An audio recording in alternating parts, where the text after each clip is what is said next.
குழந்தைகள் இனி ராமனோட சேர போறா, இனி நான் வாழ்வதில் அர்த்தம் இல்லைன்னு அப்பவே தாயார் முடிவெடுக்கிறா.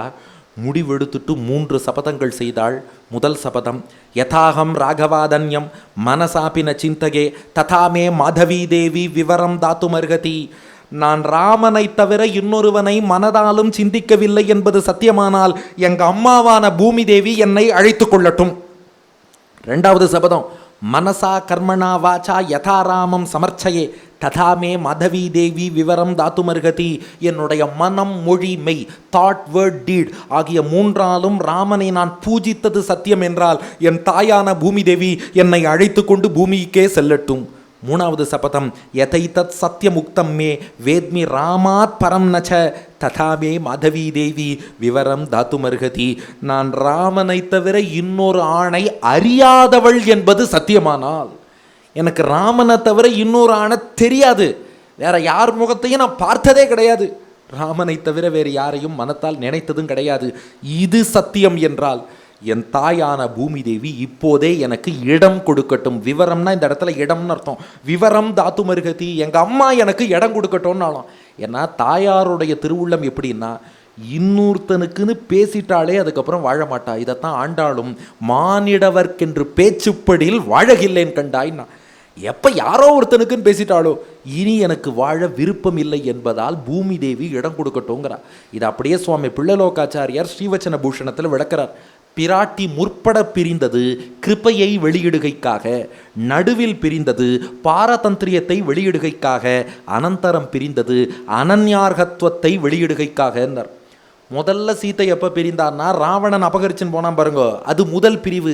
அது ஏன் பிரிஞ்சான்னா கருணையால் பிரிஞ்சாலாம். தேவலோக பெண்களையெல்லாம் ராவணன் சிறை வச்சிருக்கான், அவள்லாம் அங்கேருந்து ரிலீஸ் ஆகணும்னா நாம் உள்ளே போனால் தான் ராவணனை ராமன் வந்து வதம் பண்ணுவான், ராவண வதம் ஆச்சுன்னா மற்ற பெண்களும் வெளியில் வருவான்னு கருணையால் முதல் முறை ராமனை விட்டு பிரிந்தாள். 2வது எப்போ பிரிஞ்சான்னா கர்ப்பிணியாக இருக்கும்போது காட்டுக்கு போனாலே. ஏன்னா பாரதந்திரியத்தால் பகவான் திருவுள்ளம் என்னவோ அதன்படி நாம் செயல்பட வேண்டும். நேற்றைக்கு அதை விரிவாக பார்த்தோம். அதற்காக பிரிந்தாள். இப்போ 3ஆவதா பிரிவது எதற்காகன்னா அனன்யார்கத்துவம். நான் எம்பெருமானுக்கு மட்டுமே உரியவள், அவனை தவிர வேறு யாருக்குமே உரியவள் அல்லேன். அப்படி இருக்க யாரோ ஒருத்தனுக்குன்னு சொல்லி என்னை பற்றி இப்படி பேசினால் இதற்கு மேல் வாழ மாட்டேன். அதனால் ராமனை தவிர இன்னொருவனை நான் சிந்திக்கவில்லைங்கிறது சத்தியமானால், மனமொழி மெய்களால் ராமனை பூஜித்தது சத்தியமானால், ராமனை தவிர இன்னொரு ஆணை எனக்கு தெரியவே தெரியாதுங்கிறது சத்தியமானால், எங்கள் அம்மாவான பூமி எனக்கு இடம் கொடுக்கட்டும். நான் சீத்தை அப்படியே பூமி பிளந்தது. ஒரு திவ்யமான சிம்மாசனம் பூமியிலிருந்து மேலே வந்தது. அதை பல நாகங்கள் சுமந்து கொண்டிருந்தன. அந்த சிம்மாசனத்தில் பூமி தேவி அமர்ந்திருந்தா. சீத்தை பூமி தேவியை பார்த்தா அம்மான்னு சொல்லிட்டு அவளை நோக்கி ஓடினா. இந்த லோகத்தில் யாரும் என்ன புரிஞ்சுக்கலம்மா. கடைசியா ஒரு பொண்ணை யார் புரிஞ்சுப்பானா, அவ அம்மா மட்டும்தான் புரிஞ்சுப்பா. தாயே அம்மா அப்படின்னு சொல்லிட்டு பூமி தேவியை நோக்கி ஓடினா சீத்தை. பூமாதேவி சீத்தையை புகழ்ந்தாளாம். இவ எவ்வளவு பெரிய கற்புக்கரசி தெரியுமா, இவ எவ்வளவு தூய்மையானவள் தெரியுமா. 10 மாதங்கள் ராவணன் அத்தனை தீங்கிழைத்த போதும், அவ்வளவு துன்புறுத்திய போதும் ராமனையே சிந்தித்து கொண்டு மனசு மாறாமல் அங்கே சிறைவாசம் இருந்தவள் சீத்தை. இந்த பெண் தெய்வத்தையா இப்படி அவதூறு பேசினார்கள்னு சீத்தையின் பெருமைகளை பூமி தேவி எடுத்து சொல்ல, சீத்தையை தன் மடியிலேயே அமர்த்தி கொள்ள அப்படியே கிடுகிடுன்னு அந்த சிம்மாசனம் கீழே சென்றது. சிம்மாசனம் பூமிக்கு சென்றவாறே பூமி பழையபடி மூடியது. இப்பதான் மக்கள்லாம் கதறி அழ ஆரம்பிச்சாலாம். ஐயோ, சீதையை போய் நாம தப்பா நினைச்சிட்டோமே, சீதையை தப்பா நினைச்சிட்டோமே. கூடியிருந்த அத்தனை பேரும் அப்போதுதான் தங்களுடைய தவறை உணர்ந்தார்கள். இப்ப ராமன் அப்படியே துரத்தின்னு போறான். ஐயோ சீதா சீதான்னு போறான். பூமி மூடி விட்டது. ராமன் சொன்னான், சீதா நானும் உன்னோட வந்துடுறேன், நீ இல்லாமல் நான் வாழ்ந்து இங்கே என்ன செய்ய போகிறேன், நானும் வருகிறேன். அப்ப அந்த இடத்தில் நான்முகனாகிய பிரம்மா தோன்றினார். ராமனை பார்த்து கை கூப்பினார். எம்பெருமானே, உனக்கு தெரியாததா, ஏன் இந்த நாடகம்? பிராட்டியை பிரிந்தது போல் நீ நாடகம் ஆடலாமா? ஸ்வர்கேதே சங்கமோ பூயோ பவிஷ்யத்தின சங்சயா.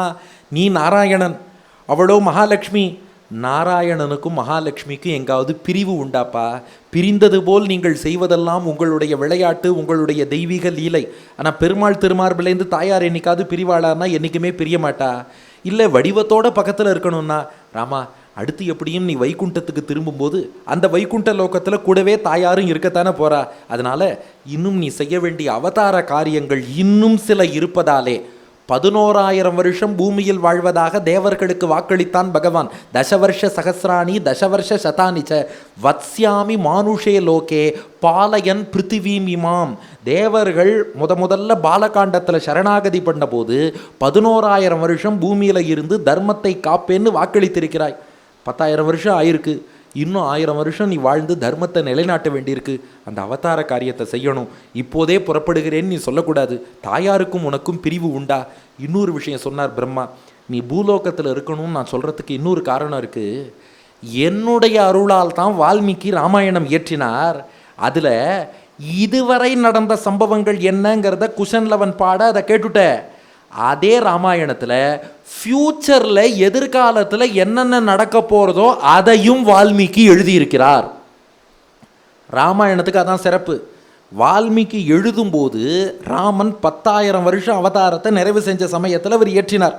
அப்படி தானே பார்த்தோம். சீதை அப்போ தான் காட்டுக்கு வந்தா, அப்புறம் தான் எழுத ஆரம்பித்தார்னு. அந்த 10,000 மட்டும் எழுதலையாம்.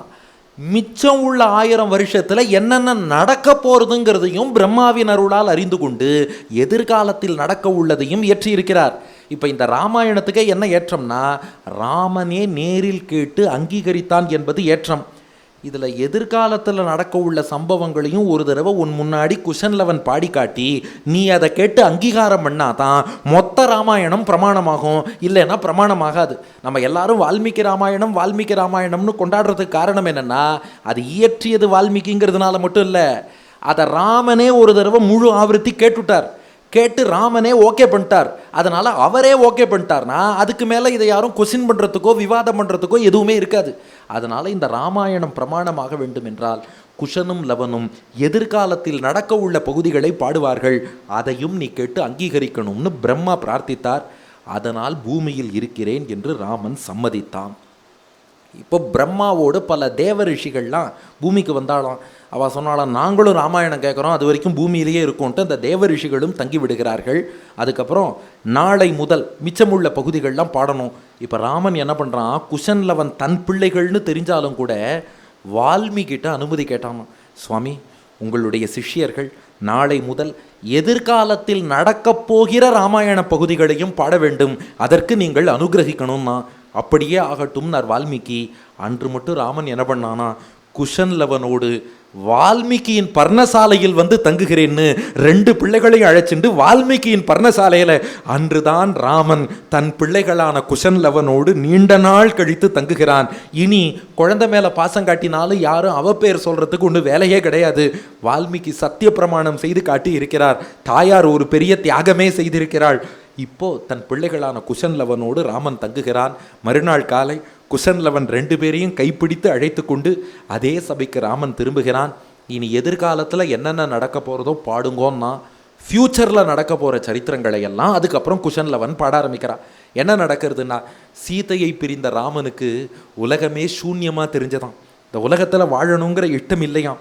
ஆனாலும் தொடங்கிய யாகத்தை நிறைவு செய்யணும், லோகத்தில் தர்மத்தை நிலைநாட்டணும், அதுக்கான காரியங்களை செய்து கொண்டு வந்தான். நைமிஷாரண்யத்தில் யாகம் பண்ணின்னு இருக்கார் இல்லையா, அந்த யாகத்தை நல்லபடியாக நிறைவு செய்தார். குஷன்லவன் பாடிய ராமாயணத்தையும் நன்றாக செவிமடுத்து அங்கீகரித்தார். அதுக்கப்புறம் குஷன்லவன் இருவரையும் அழைத்து கொண்டு, இது அப்படியே பின்னாடி நடக்கிறது, அதுக்கு முன்னாடியே குஷன்லவனே இதெல்லாம் பாடின்னு இருக்கா. குஷன்லவனை அழைத்து கொண்டு நைமிஷாரண்யத்திலிருந்து அயோத்திக்கு சென்று விட்டான் ராமபிரான். அயோத்தியில் போய் பல்லாண்டுகள் தன் பிள்ளைகளான குஷன்லவனோடு ராமன் வாழ்ந்து அப்பவும் பல யாகங்கள் பண்ணாராம். அஸ்வமேத யாகம், வாஜபேய யாகம், அக்னிஷ்டோமம், அதிராத்திரம், கோசவம் உள்ளிட்ட பல யாகங்கள் பண்ணார். ஆனால் எல்லா யாகத்திலையுமே பொன்மயமான சீதை பக்கத்தில் இருந்தாலே ஒழிய சீதையை தவிர இன்னொரு பெண்ணை ராமன் மணக்கவில்லை. இன்னொரு இடத்துல மீண்டும் அதை ரெக்கார்ட் பண்ணுறார் வால்மீகி. ந சீதாயாஃப் பராம்பாரியாம் வவ்ரேச ரகுநந்தனஹா யக்ஞேச்ச பத்னியர்த்தம் ஜானகி காஞ்சனி பவத்துன்னர். காஞ்சனம்னா தங்கம், தங்க சீதை மட்டும் பக்கத்தில் இருந்தா. இதான் எங்களுக்கு முன்னாடியே தெரியுமே, மறுபடியும் ஏன் சொன்னார்? அது மனைவி இருக்கும்போது ரெண்டாம் கல்யாணம் பண்ணிக்கல, அவள் காலத்துக்கு அப்புறம் பண்ணிட்டாரான்னு யாரா கேட்பாளாம். அதனால தான் வால்மீகி மறுபடியும் ஒரு தடவை எழுதுறார், இல்லை சீதை பூமிக்குள் சென்றதுக்கு அப்புறமும் கூட ராமன் இன்னொரு திருமணம் செய்து கொள்ளவில்லை, சீதையே சிந்தித்தபடி வாழ்ந்தான். யாகங்கள் செய்யும் போதெல்லாம் சீதை தான் தங்க விக்கிரக வடிவில் ராமனோடு கூடவே எழுந்தருளி இருந்தாள். இப்படி நல்லாட்சி ராமராஜ்யம். அடுத்த 1000 வருடங்கள் ராமன் ஆட்சி செய்து 11,000 வருஷம் ராமராஜ்யம் என்பதை நிறைவு செய்கிறான். அந்த ராமராஜ்யத்தில் காலே வருஷதி பர்ஜன்யா சுபிக்ஷம் விமலாதிஷா ஹிருஷ்ட புருஷ்ட ஜனாகீர்ணம் புறம் ஜனபதாஸ்ததா. மழை சரியான காலத்தில் பொழிந்தது, எல்லா திசைகளிலும் செழிப்பு நிறைந்தது, மக்கள்லாம் சந்தோஷமா மனசுல திருப்தியோடு வாழ்ந்தார்கள். நாகாலே மிரியதே கஷ்டித் நவ்யாதி பிராணினாம் ததா. யாரும் அகால மரணம் அடைவதில்லை, எல்லாரும் நீண்ட காலம் வாழ்ந்தார்கள், எந்த வியாதியும் மக்களுக்கு ஏற்படவில்லை. நானர்த்தோ வித்யதே கஷ்டித் ராமே ராஜ்யம் பிரசாசதி. மக்களுக்கு எந்த தீங்கும் இல்லாமல் எல்லாரும் க்ஷேமமாக வாழ்ந்தா, லோகத்தில் நன்னா எல்லா தர்மமும் நிலைத்திருந்தது. இப்படி ராமராஜ்யம் ராமன் ஆண்டு கொண்டே வர இவனுடைய அன்னைமார்கள் ஒத்தொத்தரா புறப்பட்டு ஸ்வர்க்கத்தில் உள்ள தசரதனோடு போய் சேர்கிறார்கள். கௌசல்யா, கைகேயி, சுமித்ரைன்னு வரிசையா அவ சொர்க்கத்தை அடைந்து தசரதனோடு சேர்ந்தார்கள். அவளுக்கு செய்ய வேண்டிய கர்மாவெல்லாம் ராமனே ஸ்ரத்தையோடு செய்து நிறைவு செய்தான்.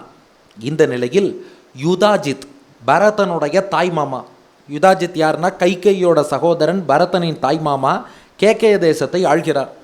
யுதாஜித்துக்கிட்டேருந்து ராமனுக்கு ஒரு ஓலை வந்துதான். நேற்றுக்கே நம்ம நவநீத சேஷன் கேட்டார், அது சொல்லலையேன்னு, இப்போ தான் வருது அது. அந்த யுதாஜித் என்ன பண்ணுறார், ராமனுக்கு ஒரு ஓலை அனுப்புகிறார். என்னென்னா, எங்கள் கேகய தேசத்துக்கு பக்கத்தில் ஒரு கந்தர்வ தேசம்னு ஒன்று இருக்குது, அதுதான் இன்றைய கந்தகர்னு சொல்கிறா. கந்தர்வ தேசம்னு இருக்குது, அங்கே பல துஷ்ட கந்தர்வர்கள்லாம் இருக்கா, அவள் போட்டு எங்களெல்லாம் ரொம்ப படுத்தின்னு இருக்கா. ராமா, நீ தான் எப்படியாவது அந்த கந்தர்வர்களை எல்லாம் வதம் பண்ண வேண்டும்னு யுதாஜித்து கைகேயின் சகோதரன் ராமன்கிட்ட பிரார்த்திக்கிறார். ராமன் பார்த்தான், இதை நாம பண்ண வேண்டாம், இதுக்காவது பரதனை அனுப்புவோன்ட்டு பரதனை அழைத்தான் ராமன். பரதா, நீ ஒரு காரியம் பண்ணு, நீயும் உன்னுடைய 2 மகன்களுமாக புறப்பட்டு கந்தர்வ தேசத்துக்கு போய் அங்கே உள்ள துஷ்ட கந்தர்வர்கள் எல்லாம் அழிச்சுட்டு உன் பிள்ளைகள் 2 பேர் இருக்காளே அவர்களுக்கு அந்த தேசத்தை 2ஆ பிரித்து அவள்கிட்ட ஒப்படைச்சு மன்னர்களாக உன் மகன்களுக்கு பட்டாபிஷேகம் பண்ணி வைன்ட்டான் ராமன். அப்போ இதுலேருந்து என்ன புரியுறது, பரதனுக்கு 2 மகன்கள் பிறந்தார்கள். யார் அந்த 2 பேர்னா, ஒருத்தனுக்கு தக்ஷன்னு பேர், இன்னொருத்தனுக்கு புஷ்கலன்னு பேர். தக்ஷன், புஷ்கலன். இப்போ ராமனுடைய மகன்களுக்கு என்ன பேர்னா குஷன், லவன். பரதனுடைய மகன்கள் தக்ஷன், புஷ்கலன். 2 பேரையும் அழிச்சுன்னு போய் சண்டை போட்டு அந்த கந்தர்வர்களை வீழ்த்திட்டு அந்த நாட்டை 2 பகுதியாக பிரித்து தக்ஷனுக்கு ஒரு பகுதி, புஷ்கலனுக்கு ஒரு பகுதின்னு கொடுத்துடு. ஏன்னா ராமனுடைய ஃபார்முலா நேற்றுக்கே என்ன பார்த்தோம், ஒருவனை அழிப்பதுங்கிறது ரொம்ப எளிது, அவனை அழித்ததுக்கப்புறம் அந்த இடத்த பாதுகாப்பது தான் கஷ்டம். ஒரு ராஜா தப்பு பண்ணா, நான் போய் கொண்டுட்டு வந்துட்டேன், அப்புறம் அந்த பதவியை அந்த இடத்த யார் பார்த்துக்கிறது? அதனால் பொறுப்பெடுத்து கொண்டு நீ நல்ல ஆட்சி புரிய வேண்டும். பரதா, உன் பிள்ளைகள் 2வரையும் அங்கே ஆட்சியில் அமர்த்துன்னு சொல்லி அனுப்புகிறான். அதன்படி பரதன் மகன்களோடு போனான், போரிட்டான், துட்ட கந்தர்வர்களை வீழ்த்தினான். அந்த கந்தர்வ தேசத்தை 2 பகுதியாக பிரித்தான். ஒரு பகுதிக்கு தக்ஷசிலான்னு பேர், அதை தக்ஷனுக்கு கொடுத்தான். இன்னொரு பகுதிக்கு புஷ்கலாவதம்னு பேர், அதை புஷ்கலனுக்கு கொடுத்துட்டான். அதனால் தக்ஷனுக்கு தக்ஷசிலா, புஷ்கலனுக்கு புஷ்கலாவதம் 2 பகுதியாக பிரித்து கொடுத்தான். இப்போ ராமன் யோசித்தான், பரதன் 2 மகன்களுக்கு ராஜ்யத்தை கொடுத்துட்டு திரும்பி வந்துட்டான். லக்ஷ்மணனுக்கு 2 பிள்ளைகள் இருக்காளே, அவளுக்கு ராஜ்யம் இல்லாமல் இருக்கே. லக்ஷ்மணனுக்கு 2 பிள்ளைகளாம். அவ யாருன்னா அங்கதன், சித்திரகேது. அங்கதன், சித்திரகேத்துன்னு 2 பேர் இருக்கா. அதனால் ராமன் என்ன பண்ணான், தானே 2 நகரங்களை உருவாக்கினான். அங்கதியான்னு ஒரு நகரம், சித்திரகாந்தான்னு ஒரு நகரம். அங்கதியாவை அங்கதனுக்கும் சித்திரகாந்தாவை சித்திரகேத்துவுக்கும் லக்ஷ்மணனுடைய 2 பிள்ளைகளுக்கு 2 நகரங்களை நிர்மாணம் பண்ணி நீங்கள் அந்த பகுதியை ஆட்சி பண்ணுங்கன்னு சொல்லி கொடுத்துட்றான். ஆக மொத்தம் ராமனுடைய வாரிசுகள் குஷன், லவன் ராமனுடைய இருக்கா. பரதனுடைய பிள்ளைகள் தக்ஷன், புஷ்கலன், தக்ஷசிலா, புஷ்கலாவதத்தை அங்கே போய் ஆட்சி பண்ணுறா. லக்ஷ்மணனுடைய மகன்கள் அங்கதன், சித்திரகேது, அங்கதியா, சித்திரகாந்தாங்கிற நகரங்களை ஆட்சி செய்து வருகிறார்கள். இந்த சூழலில் 11,000 வருஷம் ராமனுடைய அந்த அவதார காலம் நிறைவு செய்யும் தருணம். இப்போ தான் காலருத்ரனாகிய சிவபெருமான் அங்கே வருகிறார். பொதுவாக யமன் வந்தார்னு சொல்லுவா உத்தரகாண்டத்தில், ஆனால் காலருத்ரன்னு தான் சொல்லியிருக்கு. சிவபெருமான் ராமனை சந்திக்க வரார். ஆனால் தன் வடிவத்தில் வரல, முனிவர் வேஷத்தில் வந்தாராம். அயோத்தியாவுக்கு சிவபெருமான் வந்தார். லக்ஷ்மணனை சந்தித்தார். லக்ஷ்மணன்ட்ட சொன்னாராம், நான் ஒரு முனிவன், அதிபல ரிஷியோட சிஷ்யன், அவசரமாக ராமனை சந்திக்க வேண்டும்னார். ரிஷிகள் எப்போ வந்தாலும் ராமனை சந்திக்கலான்னு லக்ஷ்மணன் நேராக அவரை ராமன்ட்ட அழிச்சுன்னு போனான். ராமன் அவரை சேவித்து ஆகா ரிஷின்னு வரவேற்றான். வரவேற்றதும் அவர் அந்த அதிபல ரிஷியின் சிஷ்யர்னு சொல்லிக்கொண்ட ருத்ரன் அவர் ராமன்ட்ட சொன்னார், ராமா நான் உங்ககிட்ட தனியாக பேசணும், யாரும் இங்கே குறுக்க வரக்கூடாது. ஒருவேளை நான் உன்னோடு பேசி கொண்டு இருக்கும்போது யாராவது குறுக்க வந்தா வருபவருக்கு நீ மரண தண்டனை தர வேண்டும்னார். ராமன் சொன்னார், ரிஷி சொன்னால் அதை நான் மீறவே மாட்டேன், அப்படியே ஆகட்டும், யாரும் வரக்கூடாது. லக்ஷ்மணா வெளியில் காவல் இரு, யாராவது உள்ளே வந்தால் ரிஷி சொன்னபடி மரண தண்டனை கொடுக்கணும்னா அப்படியே செய்கிறேன்னு லக்ஷ்மணனும் சொல்லிட்டு வெளியில் காவல் இருக்கான்.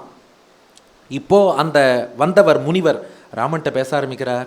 என்ன ராமா, என்ன யாருன்னு தெரியலையா, முனிவன்னு சொல்லி எனக்கு கௌரவமெல்லாம் பண்ணிட்டு இருக்கியே, நான் காலருத்ரன், உன்னால் படைக்கப்பட்டவன், உன்னருளால் தான் முப்புறத்தை எரித்தேன். இது உத்தரகாண்டத்தில் ஸ்லோகம் இருக்கு. அவர் சொல்கிறார், நான் திரிபுர சம்ஹாரம் பண்ணேன்னா அது உன்னால் பண்ணினேன், உன்னால் உருவாக்கப்பட்டவன். பிரம்மா உங்ககிட்ட ஒரு செய்தி சொல்ல சொன்னார், அதுக்காக வந்தேன்னார். சொல்லு என்ன செய்தின்னு கேட்டான் ராமன். அப்போ காலருத்ரன் சொன்னார், நீ தசவர்ஷ சகசிராணி தசவர்ஷ சதானிச்சேன்னு 11,000 ஆண்டுகள் பூமியில் வாழப்போவதாக அங்கே சொல்லிவிட்டு வந்தாய். அந்த 11,000 வருஷம் ஆயுள்ங்கிறது பூர்த்தி ஆயிடுத்து. அதனால் பிரம்மா பணிவோடு உங்கள்கிட்ட கேட்க சொன்னார், இன்னும் கொஞ்ச காலம் பூமியில் இருப்பதாக திருவுள்ளமா, அல்லது அப்படியே தேவலோகத்துக்கு வந்து எங்களுக்கு அனுகிரகம் பண்ணுறதா திருவுள்ளமா, அல்லது உன்னுடைய இருப்பிடமான வைகுண்டத்துக்கு செல்வதாக திருவுள்ளமா, உங்களுடைய திருவுள்ளம் என்னவோ அதுபடி செய்ய சொன்னார். எங்கள் லோகத்துக்கு வரையலா தாராளமாக வாங்கோ, நாங்கள் தடபுடலாக வரவேற்கிறோம், இங்கேயே தங்கி இருக்கலா உங்கள் இஷ்டம், அல்லது வைகுண்டத்துக்கு திரும்புகிறீர்களா அதுவும் உங்கள் இஷ்டம்.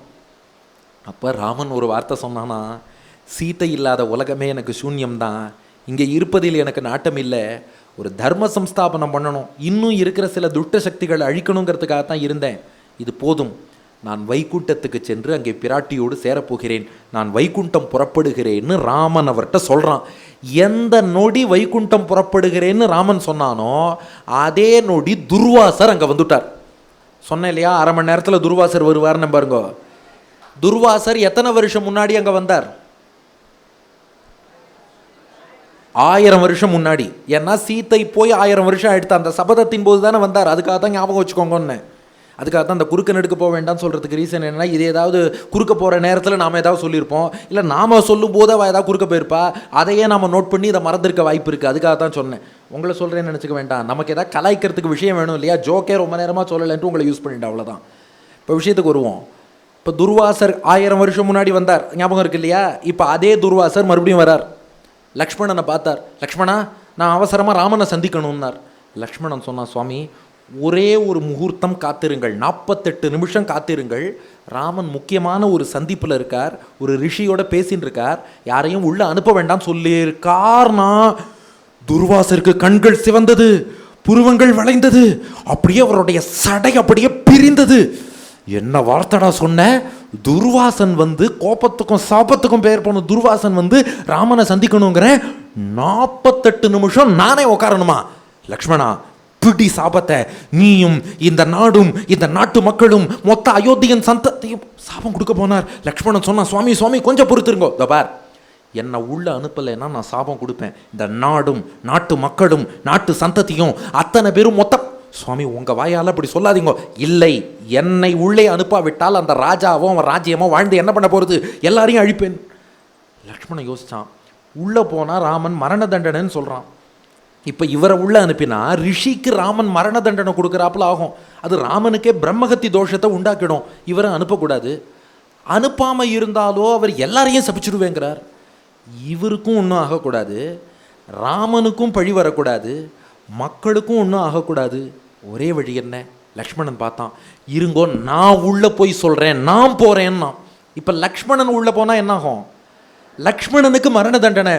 அங்கே லக்ஷ்மணன் ஒரு வார்த்தை சொல்கிறான், ஏகஸ்ய மரணம் மேஸ்து. 105வது சர்க்கத்தில் 10வது ஸ்லோகம். ஏகஸ்ய மரணம் மேஸ்து மாபூத் சர்வ விநாசனம் இதி புத்தியா வினிஷ்சித்திய ராகவாய நிவேதயத்து. நான் ஒருத்தன் செத்தா பரவாயில்ல, ஒரு ரிஷியின் சாபத்தால் ஊரே சாகக்கூடாது, எல்லாரும் நன்னா இருக்கிறதுக்காக நான் ஒருவன் மரணம் அடைந்தால் பரவாயில்லன்னு லக்ஷ்மணன் உள்ளே போனானோ.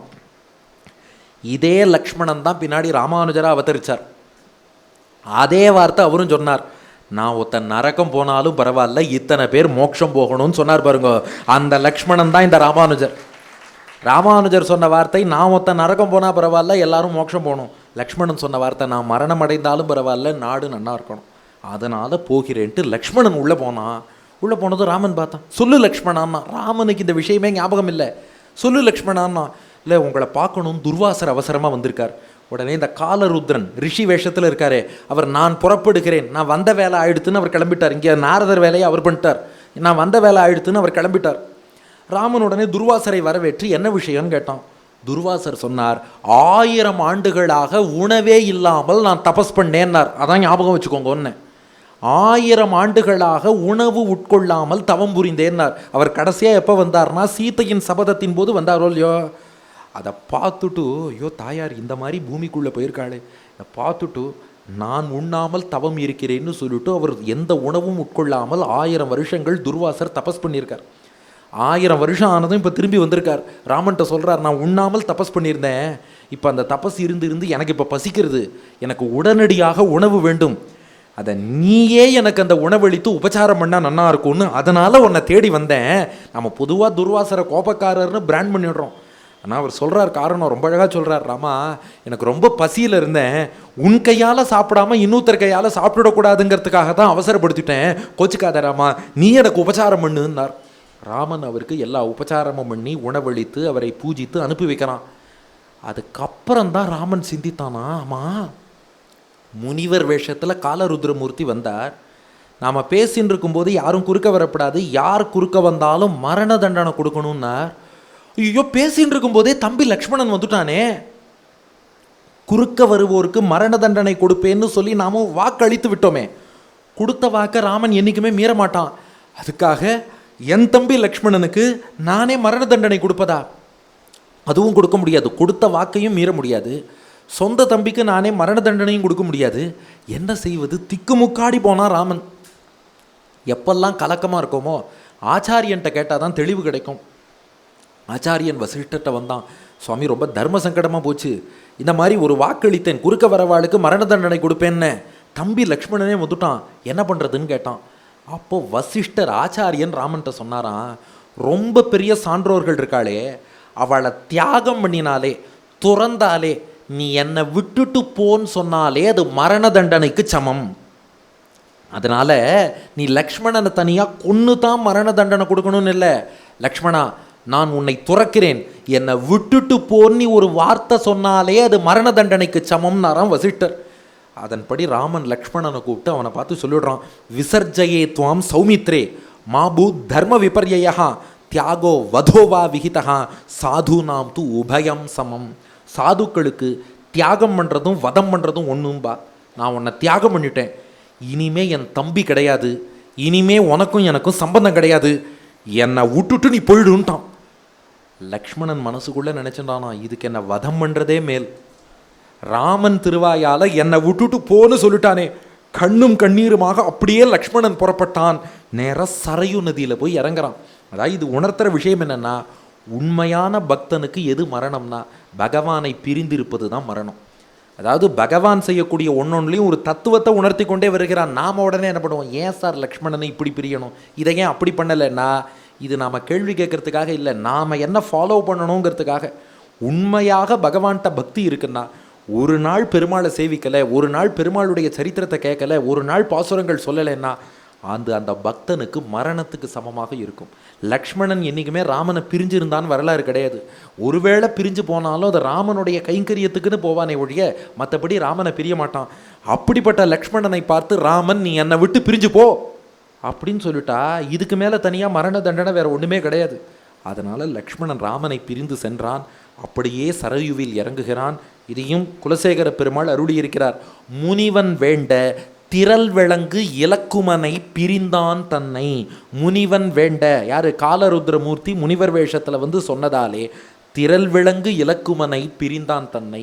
லக்ஷ்மணனுக்கு மரண தண்டனை கொடுக்காமல் பிரிந்து போன்னு சொல்லிடுறான். சரையுவிலே நீராடினான் லக்ஷ்மணன். கைகூப்பி ராமனை தியானித்தபடி அப்படியே தன் உள்ளத்தை ராமனிடம் செலுத்தி பிராணாயாமம் பண்ணினான். உள்ளத்தில் பரவாசுதேவனையும் தியானித்தான். அவ்வாறு செய்தவாறே இந்த இடம் நன்னா கவனிங்கோ. தேவேந்திரன் கீழே இறங்கி வந்தான். அந்த சரீரத்தோடு லக்ஷ்மணனை தேவலோகத்துக்கு அழைத்து சென்றான். மாற்றி மாற்றி உபன்யாசம் பண்ணுற. லக்ஷ்மணன் ஆதிசேஷனா வைகுண்டத்துக்கு தானே போகணும். இது நன்னா கவனிங்கோ, சீத்தையே இன்னும் வைகுண்டம் போகலை. சீத்தை எங்கே இருக்கா? இப்போ பூமாதேவியோடு இருக்கா. லக்ஷ்மணனும் வைகுண்டம் போகலை, தேவலோகத்துக்கு அந்த திருமேனியோடையே அவனை இந்திரன் அழைத்து சென்று விட்டான். ஏன்? பெருமாள் போகும்போது தான் போகணும், அவனை முந்திண்டு யாரும் போகமாட்டா. அதனால சீத்தை பூமிக்குள் இருக்கிறாள், லக்ஷ்மணன் தேவலோகத்தில் இந்திரன் அழைத்து செல்ல அங்கே சென்று விடுகிறான். அதுக்கப்புறம் ராமன் யோசிச்சான், சீத்தையும் இல்லாத பூமியில் லக்ஷ்மணனும் இல்லாத பூமியில் நான் வாழ்ந்து என்ன பண்ண போகிறேன்? மகா பிரஸ்தானம் மேற்கொள்கிறேன்னு இப்போ ராமன் முடிவெடுத்தான். மகா பிரஸ்தானம்னா பெரிய யாத்திரை, வைகுண்டத்தை நோக்கிய பயணம்னு அர்த்தம். அதனால் ஆச்சாரியன் வசிஷ்டர்கிட்ட நியமனம் வாங்கிட்டான். நியமனம் வாங்கிட்டு பரதனை கூப்பிட்டான். பரதா, நான் உனக்கு பட்டாபிஷேகம் பண்ணி வைக்கிறேன், நீ இனி அயோத்தி ஆட்சி பண்ணு, நான் மகாபிரஸ்தானம் புறப்படுகிறேன்னா. பரதன் சொன்னான், அண்ணா லக்ஷ்மணனை தண்டித்தது போதாதா, என்னையும் தண்டிக்க போறியா? என்னை விட்டுட்டு நீ போறேன்னு சொன்னால் இதுக்கு மேலே எனக்கு வேறு தண்டனையே வேண்டாம்.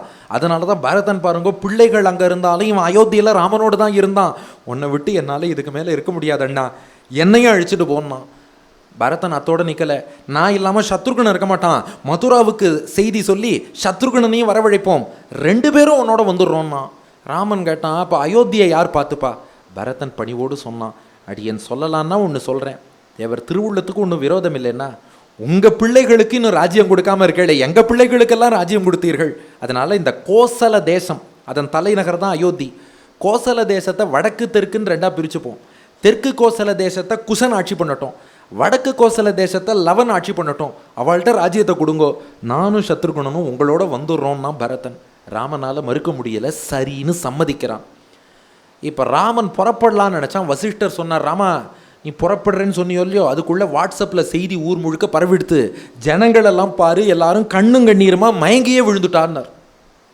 ராமன் வந்து பார்க்குறான், அயோத்தி மக்கள் அத்தனை பேரும் அழுதுன்னு இருக்கா. எங்களை விட்டு போறியா, எங்களை விட்டு போறியான்னு அழுதா. ராமன் பார்த்தான், இல்லை இந்த அவதாரம்னா நான் இறங்கி வந்தேன்னா திரும்ப என்னுடைய இடத்துக்கு திரும்ப சென்று தானே ஆக வேண்டும், வேறு வழி இல்லை. நீங்கள் என் மேலே ரொம்ப ரொம்ப அன்பாக இருக்கள், உங்களுக்கு என்ன வரம் வேணும்னு கேளுங்கோ, தரேன்னா ராமன்.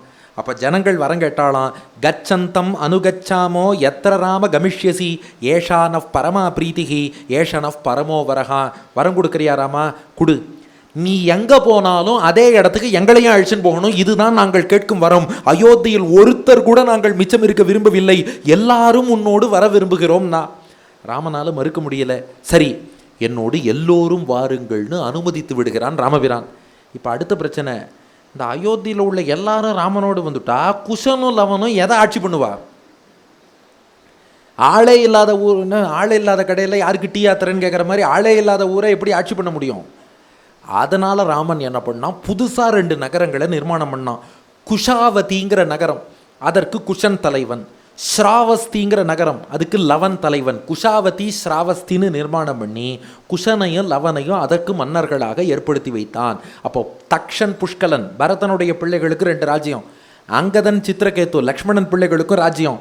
இங்கே குஷன் லவனுக்கு குஷாவதி ஸ்ராவஸ்தின்னு ராஜ்யம் அவளுக்கு ஏற்படுத்தி கொடுத்து எப்படி ஆட்சி செய்யணும்னு அறிவுரைகளும் வழங்கி அவர்களை ஆட்சியில் அமர்த்தினான். அதுக்கப்புறம் அவர்களுடைய வம்சம் அந்த பகுதியை எல்லாம் ஆளத் தொடங்குகிறது.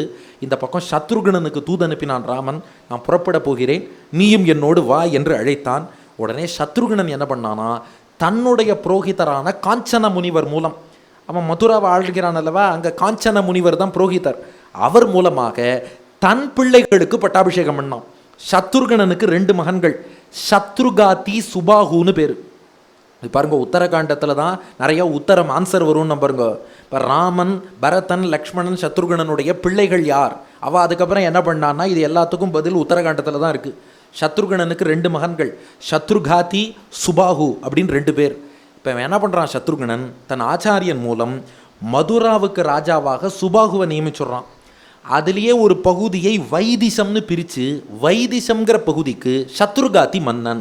அப்போ வைதிசத்தை சத்ருகாதி ஆழ்வான், மிச்சமுள்ள மதுராவை சுபாகு ஆழ்வான் என்று ஏற்படுத்தி வைத்தான். ராமனிடம் வந்து சேர்ந்து விடுகிறான் சத்ருகனன். இப்போ ராமன் பரதன் சத்ருகனன் கூட அயோத்தி மக்கள் எல்லாரும் புறப்பட தயாராகும்போது சுக்ரீவன் வந்தானா, ராமா என்னை விட்டுட்டு போகலான்னு பார்த்தியோ இல்லையோ, நான் அதெல்லாம் விடுவேனா, நான் பாரு அங்கதனுக்கு பட்டாபிஷேகம் பண்ணிட்டு, நான் வாலியின் பிள்ளையான அங்கதனுக்கு பட்டாபிஷேகம் பண்ணிட்டேன், உன் கூட வந்துட்டேன், என்னையும் நீ அழைச்சிட்டு போகணும்னா. ராமன் சொன்னான் சுக்ரீவன்ட்ட, உனக்கு எப்படி மோட்சம் கொடுக்க தாண்டா போகிறேன், சகே ஸ்ருணுஷ்வ சுக்ரீவா நத்வயாகம் வினாக்கிருத்தகா, உன்னை விட்டுட்டு போவேனா, அவசியம் உனக்கும் தருகிறேன். கச்சேயம் தேவலோகம் வா பரமம் வா பதம் மகத்து, நான் தேவலோகம் போனாலும் வைகுண்டம் போனாலும் நண்பனை விட்டுட்டு போவேனா, உனக்கு அவசியம் தருகிறேன், ஆனால் குறிப்பிட்ட காலத்தில் தருகிறேன்னா. இதை அடிக்கோடிட்டுக்கோங்க, 15 நிமிஷம் கழிச்சு ஏன்னு சொல்கிறேன். உனக்கு அவசியம் வைகுண்டம் தருவேன், ஆனால் குறிப்பிட்ட காலத்தில் தரேன்னு சொல்லிட்டான் சுக்ரீவன்ட்ட. இப்போ அடுத்து பார்த்தா விபீஷணன் வந்து நின்றுருக்கான்.